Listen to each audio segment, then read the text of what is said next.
So, well, and yeah, yeah, so, I mean, the connection of the knowledge that we have amassed about how the mind works, about how communication works, about how we process information, about how we act in groups, can be used to sell products, as we know so well, can be used to help give people choices, as in good and ethical therapy, or it can be used to take away people's choices and to narrow and constrict people.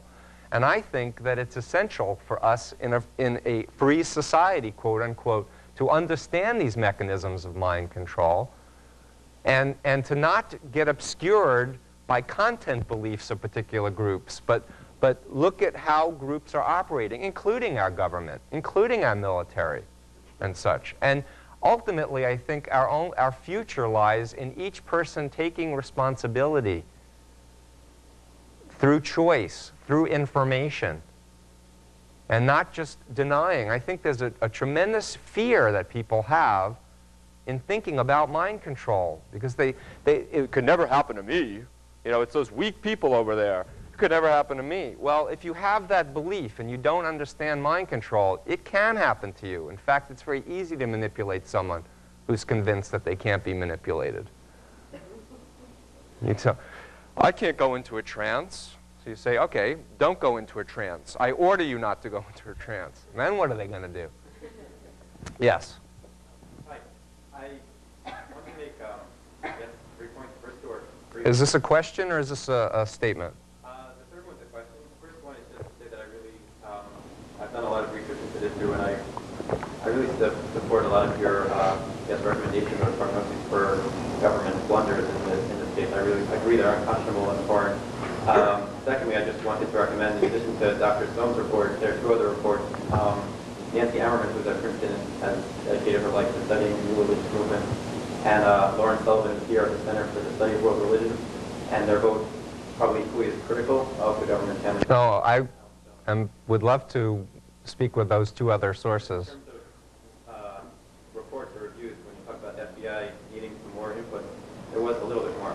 But thirdly, and I guess this is the point where I would differ from your analysis, is I'd just like to see how you would draw the lines between a group like the Branch Davidian pre the siege, pre-February 28th, in which family members were allowed in general to write letters and contact group members. Group members were allowed to leave and did on occasion. Several group members worked outside of the compound. One was a postman, one was, as you said, a lawyer, and were generally moving back and forth in the real world.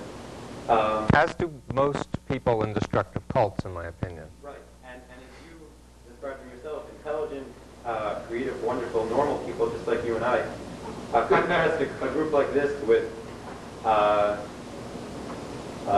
don't want to be overly confrontational, but let's say the traditional deprogrammer, in which in the process of a series of deprogramming, usually the target is not allowed to physically coerce into staying with this person, or the brainwashing techniques that you yourself are describing. Mm-hmm. Or contrast this with the organized church, in which you are told from a very early age that if you don't believe these things, you will go to hell. Mm-hmm. And you're not really given much choice about it, and no one seems to have much trouble with the organized church doing this. And as you said, I have a problem with any institution doing behavior control, thought control, emotional control, and information control for the purpose of keeping people dependent and obedient to some other external authority figure. I have a problem with any organization that does that. as do I, but don't parents in schools do this to children, make them dependent on them, give them a series of programs, quote unquote, that they're supposed to follow. And I think that good parenting recognizes that from birth through the growth cycle, there are many different forms of parenting, and that when an infant, when a child is an infant, it requires the parent to make decisions, to give food, and to give shelter, and to protect. But the intention, ideally, is to encourage the child to grow up to maturity and to autonomous individuality, and not to keep the person controlled by fear, controlled by guilt, dependent, narrow, with phobias. Are there dysfunctional families? Yes. Are there painful, parental relationships? Yes.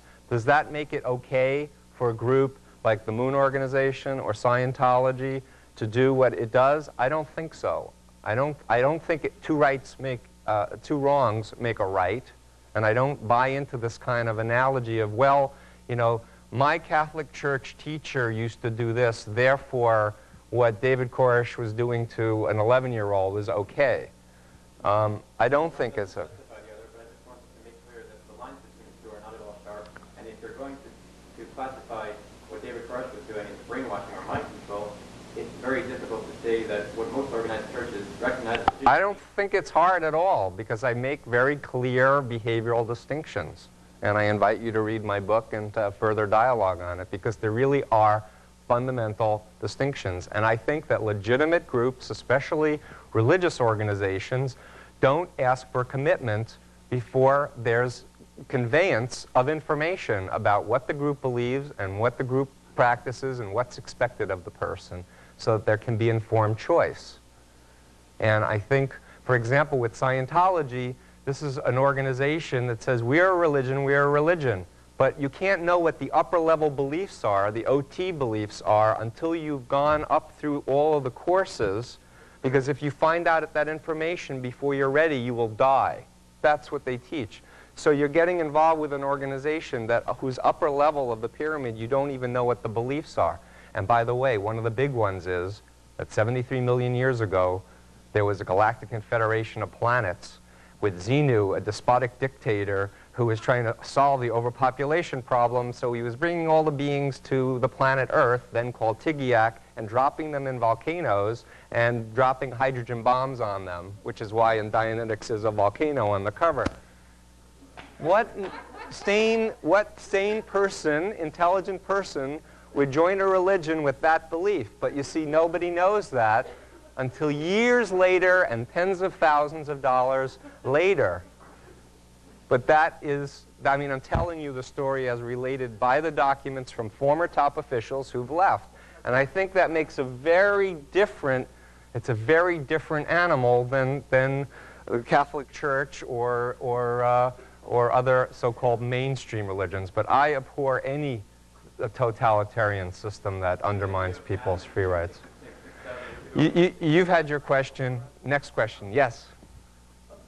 Given the destructive nature of these cults, but given the fact that we do have a commitment to religious freedom and to yeah. trying people to choose, what actions do you think would be appropriate on the part of the government with respect to a destructive cult group that hasn't committed any crimes? Should the government just ignore it, or are there things it can legitimately do?